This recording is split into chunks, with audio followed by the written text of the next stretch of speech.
하나님의 말씀 시편 136편 1절에서 15절까지입니다.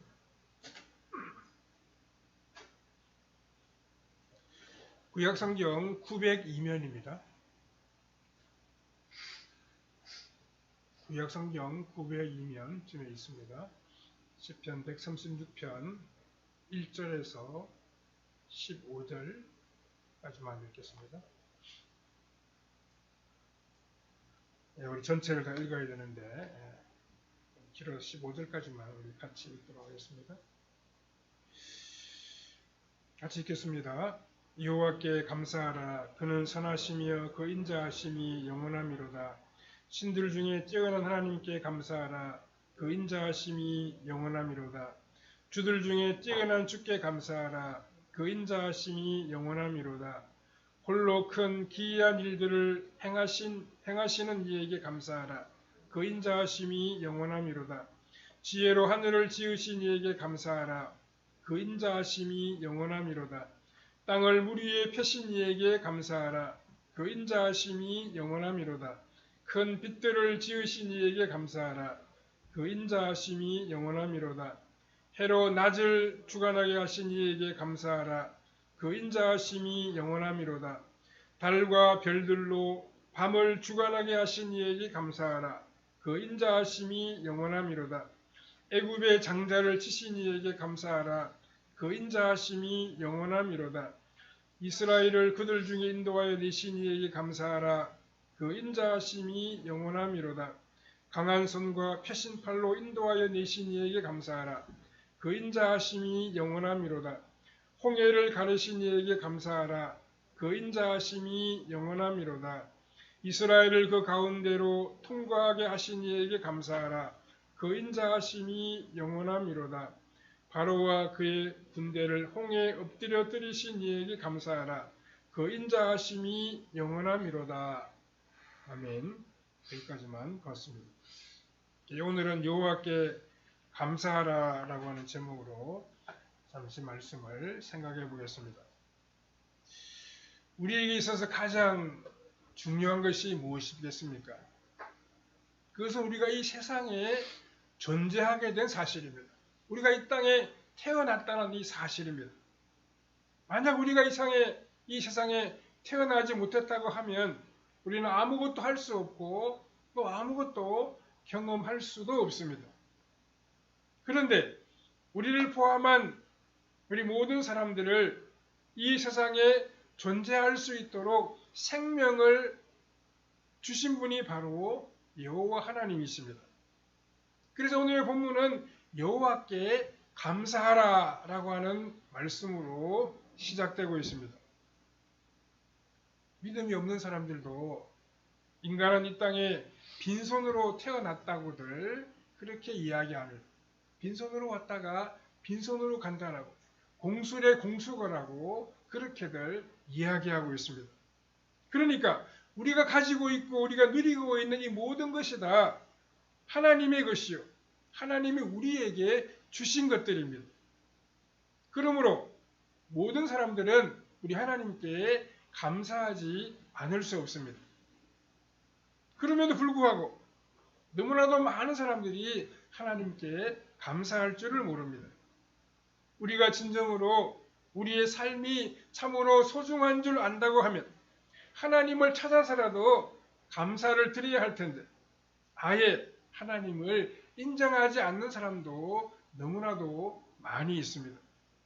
이것은 인간으로서 도저히 해서는 안 되는 배은망덕한 행위라고 이야기할 수 있습니다. 그런데 그들이 그렇게 하는 데에는 다 이유가 있습니다.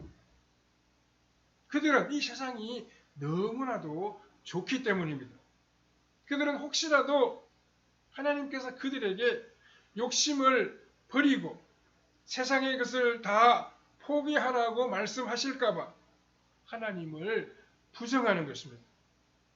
그런데 그 하나님은 어떤 분이십니까?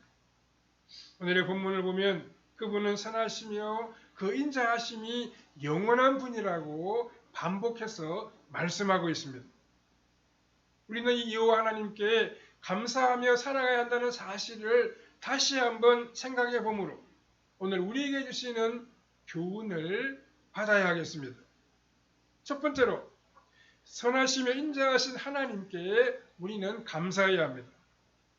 오늘 보면 1절을 보십시오. 여호와께 감사하라.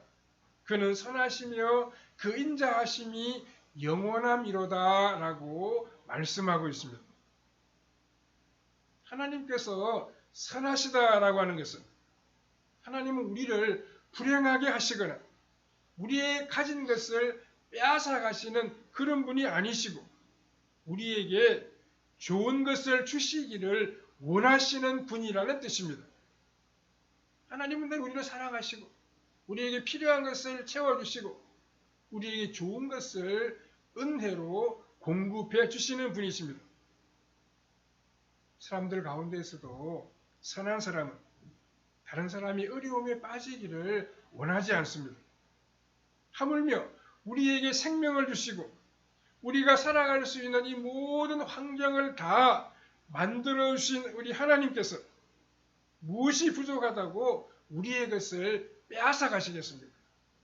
우리가 안 되는 것을 좋아하시겠습니까? 2절과 3절에 보면 신들 중에 뛰어난 하나님께 감사하라. 그 인자하심이 영원함이로다. 주들 중에 뛰어난 주께 감사하라. 그 인자하심이 영원함이로다 라고 말씀하고 있습니다. 우주와 만물을 창조하시고 우리에게 생명을 주신 그 하나님은 어떤 분이십니까? 모든 신들 위에 뛰어나고 모든 주 위에 뛰어나신 분이라고 말씀하고 있습니다. 그러나 고대에 살았던 사람들은 하나님이 한 분밖에 계시지 않는다는 것은 상상하지도 못했습니다.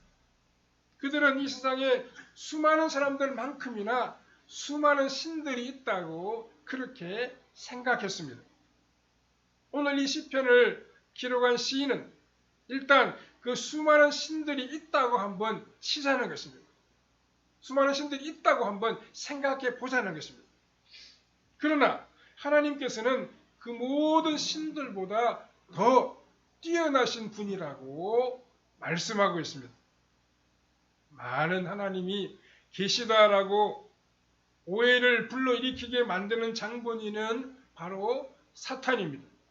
사탄은 분명히 하나님의 피조물입니다. 우리와 다를 바가 없는 피조물입니다. 그런데 이 사탄은 자신이 하나님인 것처럼 행세를 하고 많은 사람들에게 자신이 하나님인 양 흉내를 내어서 하나님의 영광을 다 빼앗아 가려고 합니다. 모든 영광은 모두가 다 우리 하나님께 돌려야 하는데 사탄은 하나님께 돌아갈 영광을 다 분산시키고 실제로는 있지도 않고 존재하지도 않는 그런 신들을 영광의 대상이 되도록 흉계를 꾸미고 있는 것입니다. 그래서 사람들까지도 신의 흉내를 내어서 그 영광을 받으려고 하는 것입니다. 그렇게 함에도 불구하고 하나님께서는 가만히 참고 계십니다. 왜냐하면 바른 인간이라고 하면 이 모든 방해나 거짓에도 불구하고 하나님을 찾아서 경배할 것이 틀림없기 때문입니다. 하나님은 모든 신 중에 뛰어나신 분이십니다. 그러므로 하나님을 믿는 자는 반드시 바른 길을 가게 될 것입니다. 이 세상에서 하나님께 영광을 돌리기를 거부하는 사람들은 실제로 그들의 손에 힘이 있고 능력이 있습니다. 하지만 그들의 삶은 그들의 가는 길은 바르지 않습니다. 하나님이 원하시는 바른 길로 나아가지를 못합니다. 그러므로 그들은 언젠가는 다 하나님의 심판을 받게 될 것입니다. 반면에 하나님께서는 하나님을 믿고 감사하는 자에게 그 인자하심을 영원히 베풀어 주십니다. 여기서 하나님의 인자하심이라는 것은 하나님을 믿고 의지하는 자에 대하여 한없이 불쌍히 여기시고 끝까지 그 연약함을 책임져 주시는 것입니다. 그래서 우리는 완전하기 때문에 하나님을 믿는 것이 아닙니다. 우리가 하나님을 믿고 의지하기만 하면 하나님은 우리의 모자란 부분들, 우리의 부족한 부분들을 채워주시고 우리의 삶을 책임져 주십니다. 하나님의 전능하신 능력의 손으로 우리의 발걸음을 지켜주시고 인도하여 주십니다. 그러므로 하나님을 의지하는 사람은 반드시 승리하게 되어 있습니다. 우리 모두 선하시고 인자하신 그 하나님을 의지하고 하나님의 손길에 붙잡혀 살아가는 복된 사람들로 나타나야 할 것입니다. 두 번째로 홀로 큰 기이한 일을 행하시는 하나님께 감사해야 합니다. 오늘 보면 4절에 보면 홀로 큰 기이한 일을 행하시는 이에게 감사하라. 그 인자하심이 영원함이로다 라고 말씀했습니다. 우리가 어떤 일을 하려고 하면 우리 혼자서 모든 것을 다 할 수가 없습니다. 다른 사람들의 도움을 받아야 합니다. 예를 들어서 우리가 집을 짓는다고 한번 가정해 봅시다. 그렇게 집을 지을 때에도 여러 사람의 도움을 받아야 제대로 된 집을 건축할 수 있습니다. 설계를 하는 사람이 있어야 하고 시공을 하는 사람도 필요하고 나중에는 인테리어를 하는 사람들까지 우리를 도와주어야 건축을 할 수 있습니다. 이렇게 여러 사람들이 각자의 전문 영역에서 서로 협력하지 아니하면 일이 제대로 이루어질 수가 없습니다. 그런데 하나님께서는 이 엄청난 세계를 창조하시면서도 어느 누구의 도움도 받지 아니하시고 홀로 이 위대한 일을 다 행하셨습니다. 어떻게 그렇게 하실 수가 있었겠습니까? 그것은 오직 하나님의 말씀의 능력 때문이었습니다. 하나님의 말씀은 그대로 성취되는 놀라운 능력이 있습니다. 그래서 하나님께서는 다른 어느 누구의 도움도 필요하지 아니하십니다. 5절과 6절에 보면 지혜로 하늘을 지으신 이에게 감사하라. 그 인자하심이 영원함이로다. 땅을 물 위에 펴신 이에게 감사하라. 그 인자하심이 영원함이로다 라고 말씀했습니다. 어떤 일을 하려고 하면 가장 중요한 것이 그 기초이고 그 바탕입니다. 하나님께서 이 세상을 만드신 바탕은 하늘을 만드신 데 있습니다. 사람들은 하늘이 무엇이 그리 대단하냐 그렇게 생각하는지 모르겠습니다. 그러나 하늘이 하늘로 존재하기 위해서는 그 물리학의 이 자연 법칙이 유지되어야 합니다. 사람들이 우주에 우주선을 보낼 수 있고 또 쏘아올린 우주선이 지구로 돌아올 수 있는 것은 이 지구에서 발견한 자연 법칙이 우주 공간에서도 모두 다 그대로 적용되기 때문입니다. 그 사실이 바로 이 지구를 만드신 분과 우주를 만드신 분이 같다라고 하는 증거입니다. 작은 자동차 부속품과 같은 것도 회사가 다르면 그 부속이 잘 맞지를 않습니다. 그러나 하나님의 자연 법칙은 언제 어디에서나 동일하게 적용됩니다. 뿐만 아니라 하늘에는 우리가 호흡할 수 있는 이 산소가 있습니다. 우리는 이 산소가 없으면 숨을 쉴 수가 없어서 살아갈 수가 없습니다. 사실 하늘이 가만히 있는 것 같지만 실제로는 얼마나 바쁜지 모릅니다. 하늘에는 공기가 대류를 해서 나쁜 공기를 희석시켜 줍니다. 그리고 수분이 올라가고 내려가서 땅의 때를 따라 비를 내리게 만듭니다. 또한 하나님께서는 육지를 바다에서 솟아오르게 하셨습니다. 원래 이 지구에는 물밖에 없었는데 육지가 물 속에서 솟아오른 것입니다. 그런데도 육지는 물 속으로 가라앉지를 않습니다. 그 이유는 하나님께서 말씀으로 지켜주시고 말씀으로 온 우주를 운행하시기 때문입니다. 우리가 이 세상과 함께 심판을 받지 않는 길은 오직 이 하나님의 말씀에 순종하는 길뿐입니다. 또한 하나님은 빛을 만드셨습니다. 7절에서 9절에 보면 큰 빛들을 지으신 이에게 감사하라. 그 인자하심이 영원함이로다. 해로 낮을 주관하게 하신 이에게 감사하라. 그 인자하심이 영원함이로다. 달과 별들로 밤을 주관하게 하신 이에게 감사하라. 그 인자하심이 영원함이로다. 그렇게 말씀하고 있습니다. 이스라엘 백성들은 하나님께서 태양과 달과 별을 만드시기 전에 큰 빛을 만드셨다고 생각합니다.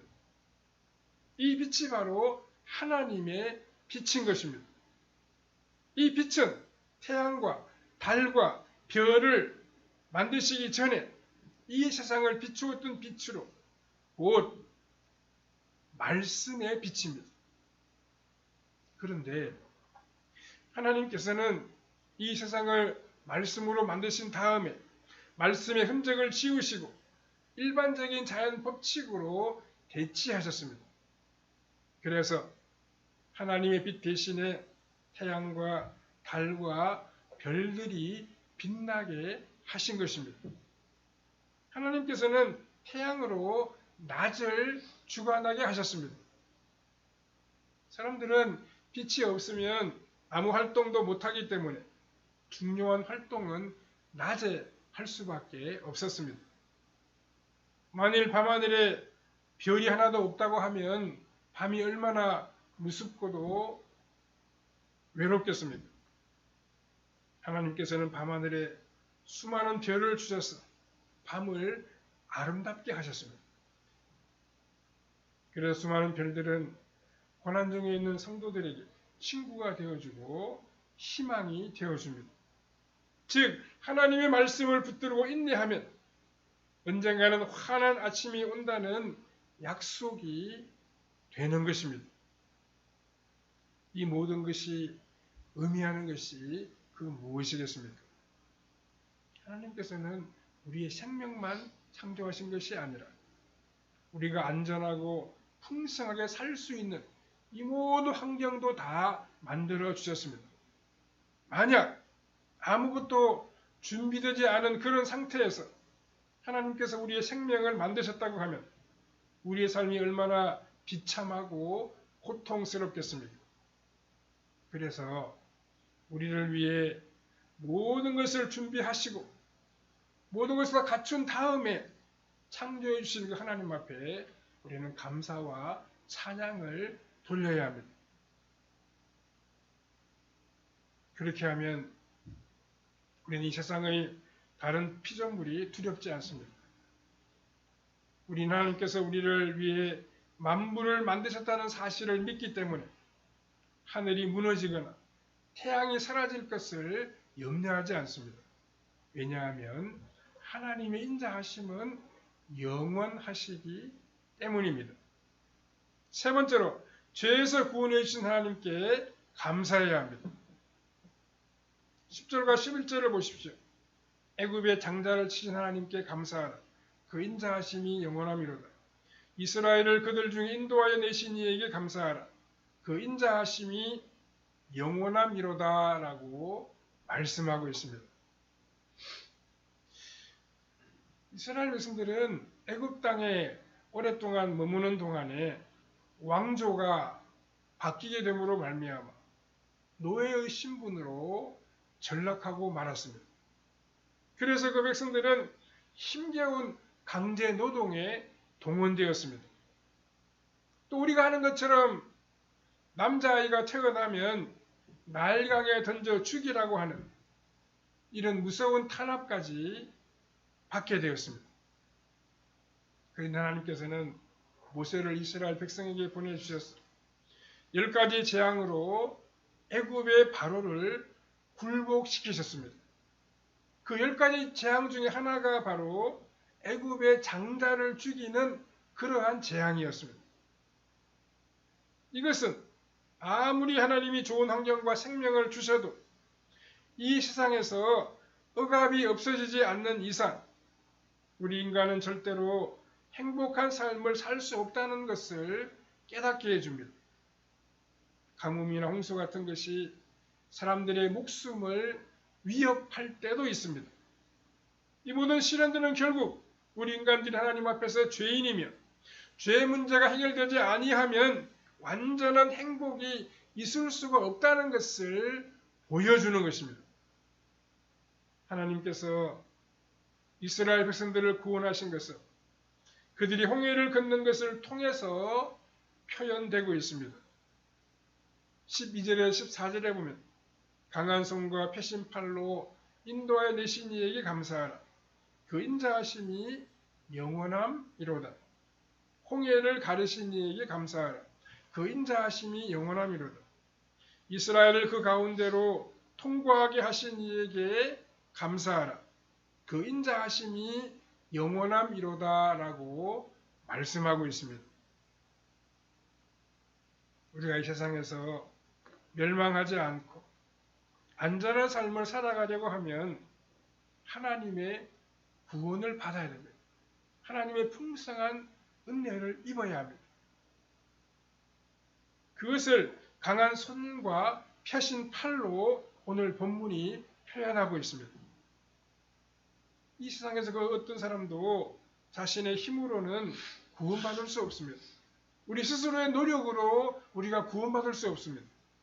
하나님의 말씀이 우리를 치료해서 하나님에 대한 의식이 생기게 하셨고 우리 몸을 움직여 하나님의 뜻에 순종하도록 하셨습니다. 이것이 사실은 바다를 갈라지게 하는 것보다 더 큰 기적이라고 이야기할 수 있습니다. 그런데 오늘 본문을 보면 이스라엘 백성들이 구원받는 것을 원치 않는 그런 사람들도 있었습니다. 15절에 보면 바로와 그의 군대를 홍해에 엎드려뜨리신 이에게 감사하라. 그 인자하심이 영원함이로다 라고 말씀하고 있습니다. 분명히 이 세상에는 애굽의 바로와 같이 우리가 하나님의 사랑을 받으며 풍성한 삶을 사는 것을 싫어하는 그런 사람들도 있습니다. 그들은 아직까지 하나님을 모르는 사람이며 마귀의 충동질을 받고 있는 사람들입니다. 하나님께서는 그런 사람들을 누르시고 우리를 사탄의 손에서 빼앗아 내셔서 새로운 생명을 주셨습니다. 그래서 태어나면서 부모님에게서 받은 생명이 첫 번째 생명이라면 이 생명은 자유롭지 못하고 여전히 죄에 매여 있는 생명이라고 이야기할 수 있습니다. 그런데 우리가 예수님을 믿을 때 하나님께서는 우리를 악의 세력에서 건져내셔서 마음껏 하나님의 뜻에 순종해서 살 수 있는 제2의 인생을 주십니다. 이것이 바로 우리의 복입니다. 애굽 바로의 노예 상태에서 해방되었다고 해서 이스라엘 백성의 모든 문제가 다 해결된 것은 아니었습니다. 오히려 그들은 노예 생활에서 경험하지 못했던 새로운 문제들을 이제 겪어야 했습니다. 그 중에 하나가 광야에서 하나님의 능력으로 먹고 살아야 하는 것입니다. 애굽에 살 때는 힘든 일이 너무도 많았지만 적어도 먹고 사는 문제에 대해서는 걱정하지 않았습니다. 그런데 삭막한 광야에 와보니까 그런 문제로 참으로 엄청나게 큰 문제가 되었습니다. 오늘 보면 16절에 보면 그의 백성들을 인도하여 광야를 통과하게 하신 이에게 감사하라. 그 인자하심이 영원함이로다 라고 기록하고 있습니다. 그리고 이스라엘 백성들이 해결해야 했던 문제는 악한 자들과의 싸움이었습니다. 17절 이하에 보면 큰 왕들을 치신 이에게 감사하라. 그 인자하심이 영원함이로다. 유명한 왕들을 죽이신 이에게 감사하라. 그 인자하심이 영원함이로다. 아모레인의 왕 시온을 죽이신 이에게 감사하라. 그 인자하심이 영원함이로다. 바산 왕 옥을 죽이신 이에게 감사하라. 그 인자하심이 영원함이로다 라고 말씀하고 있습니다. 광야를 지나면서 다른 민족의 침략과 공격을 받아야 하는 그런 어려움도 겪어야 했습니다. 그럴 때마다 하나님은 그들을 지켜주시고 그 대적들을 다 물리쳐 주셨습니다. 우리가 때때로 어려움과 곤고함을 만날 때가 있습니다. 그럴 때마다 우리는 우리 하나님 아버지 앞에 나아가야 합니다. 우리 하나님의 도우심을 바라보고 간구해야 합니다. 이스라엘을 도우셨던 그 하나님께서 오늘 우리에게도 크시고 놀라운 은혜와 긍휼을 베풀어 주실 것입니다. 오늘 보면 21절에서 25절에 보면 하나님께서 이스라엘에게 주신 복을 4가지로 정리하여 설명하고 있습니다. 그것은 그 백성들에게 기업을 주신 것과 비천한 데서 기어가신 것과 대적에게서 건져내신 일입니다. 또 먹을 것을 주신 일입니다. 하나님은 우리가 이 세상에 존재할 수 있도록 만들어주신 분이십니다. 우리는 그 하나님을 찬양하고 또한 감사해야 합니다. 우리가 가진 이 모든 것이 다 하나님이 우리에게 주신 것입니다. 우리가 누리는 이 모든 것이 다 하나님이 허락해 주셨기 때문에 우리가 누리면서 살아가고 있습니다. 지난 6개월간 우리를 사랑으로 보살펴 주시고 필요한 것을 때때로 채워주신 하나님께 우리는 영광을 돌려야 합니다. 그 하나님 우리의 삶으로 찬양해야 됩니다. 하나님께 순종하는 생활로 하나님께 영광을 돌려야 합니다. 우리의 순종하는 삶과 믿음으로 하나님을 기쁘시게 하며 이 땅에서 빛을 발하며 살아가는 우리의 신앙생활이 되어야 합니다. 하나님 베풀어 주신 구원의 즐거움을 누리며 기뻐하며 다른 사람들도 이 은혜를 나누어 주는 우리의 신앙생활이 다 되어야 할 것입니다. 감사와 찬양으로 하나님을 기쁘시게 하고 믿음의 삶으로 이 세상에서 빛을 발하며 살아가는 성도님들의 삶이 다 되시기를 바랍니다. 기도하겠습니다. 사랑하는 주님, 은혜를 감사합니다. 우리의 모든 것이 다 우리 하나님이 주신 것임을 기억하고 하나님을 찬미하며 하나님께 영광을 돌리며 살아가는 우리의 발걸음이 되게 하여 주시옵소서. 선하시고 인자하신 하나님 앞에 감사를 드리게 하여 주시옵소서. 우리에게 놀랍고도 기이한 일을 행하신 하나님 앞에 영광과 감사를 드리게 주시옵소서. 우리에게 구원의 은혜를 베푸신 하나님 앞에 영광과 존귀를 돌려드리며 우리의 삶으로 하나님을 찬미하며 하나님을 영화롭게 하는 우리의 발걸음이 되게 하여 주시옵소서. 감사와 찬양을 하나님께 영광을 돌리고 우리가 믿음으로 세상을 살아가므로 많은 사람들에게 빛을 발하고 소망의 주님을 전하며 살아가는 우리의 생활이 다 되게 해주시기를 원하옵고 예수님의 이름으로 기도하옵나이다. 아멘. 예, 찬송가